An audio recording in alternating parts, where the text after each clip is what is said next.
day has arrived here in ASEAN. A huge crowd has already packed the stands. Everything is ready for the traditional Dutch Grand Prix. Just a few more moments and we'll switch to the starting straight for the MotoGP class race.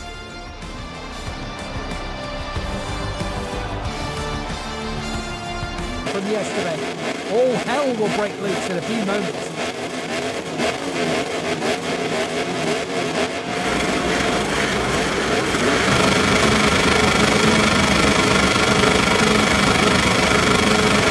It's lights out and we are racing here in Doha, just like he did last night. Martin absolutely smashes the start from pole position. He's going to get the whole shot into turn one. Bagnaia trying to go around the outside, a long way round to the first corner on Brad Binder, who's up in a second place, just as he was in the sprint here last night. Bagnaia now trying to fight through on Binder into turn two for P2, and he's going to make it through the World Champ. Surely they touched on the exit there. Bagnaia comes out the bed already, up in a second. And straight onto the back of Jorge Martin as the World Champion goes straight into the lead. Both KTM's rockets again off the line. Binder's third, Miller is up into the top six. Bagnaia means business on the first lap of 2024.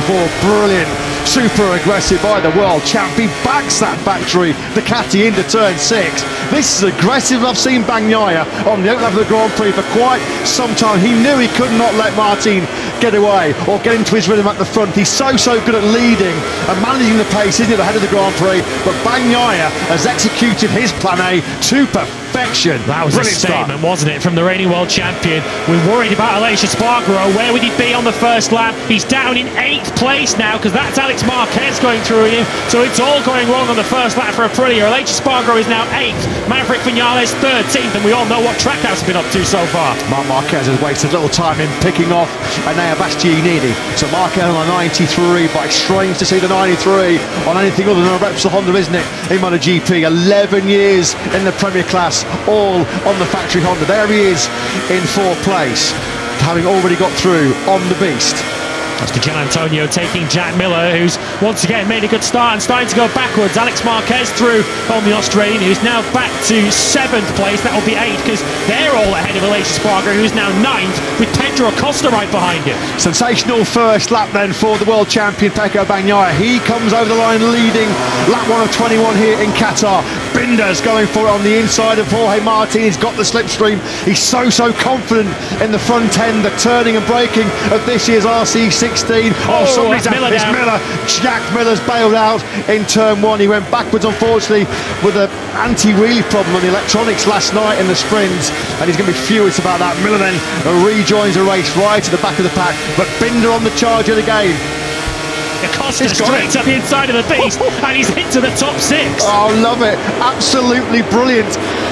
This is unbelievable by the Moto3 and Moto2 world champion. He's 19 years of age, ladies and gentlemen. First Grand Prix MotoGP. He's signing his way through the best in the world here. He's the only rider in the 152s at the moment, is Pedro Acosta. The pace is about a second a lap slower than we saw last night. Bagnaia is doing 53.1s at the front of the field at 52.9 from Pedro Acosta.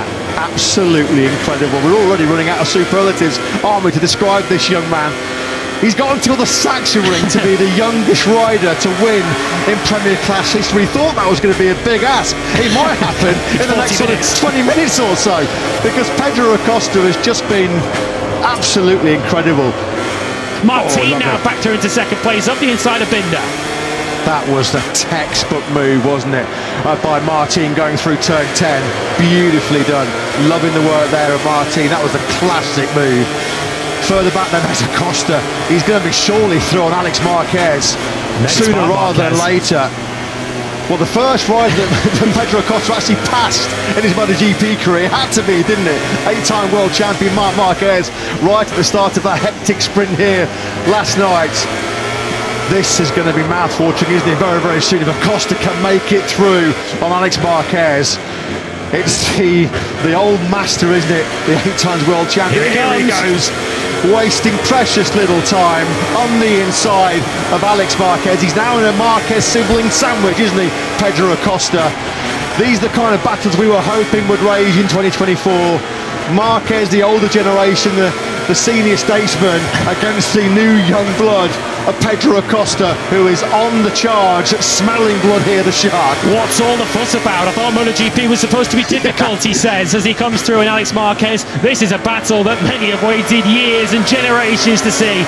Marc Marquez, the 8 times world champion, and many say the next Marc Marquez, right up behind him, Pedro Acosta in 5th. Binder still isn't done with Jorge Martin, as once again he's all over the back of the sprint winner as we come onto the start-finish straight to start lap 6.